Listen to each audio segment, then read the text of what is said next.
台湾的艺术水阁好，国情解说2句，我含你做参考。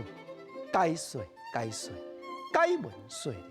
好朋友国情就咧研究民间流传的7字仔歌册，这咧记载台湾的历史，内容真好哦，你甲参考看卖。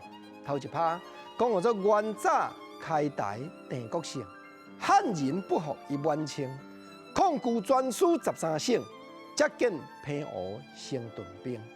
成功汉人不降阮，带兵才来开台湾。清朝公司日本反，封疆写字去下关。定国姓，咱知影，因为大明的天子姓朱，史地先讲，原来你姓朱无要紧，安尼民间才称呼讲叫做国姓爷。汉人不服元清啊，所以先对平湖先退落来，先伫平湖屯兵。即马规只舰船安尼规旁带来，要来入来鹿耳门的时阵，陈先讲佫牙香祈求讲，天地保庇，你若要互我有一碗饭通好食，互我有一条路通好行，赶紧的大船互我驶入鹿耳门，海洋甲压起来。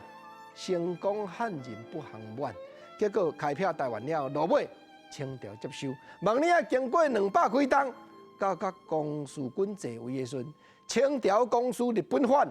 当然，这个反谈者是为着要斗久，若无是无解通啦。因为日本是别个国家，毋是造反的。日本拍清朝，到落尾封疆写字去下关。咱知影讲封疆正就是李鸿章，清朝的重要的大臣，去写行书讲表。啊，过来四句连继续甲听。台湾的历史真足听哦。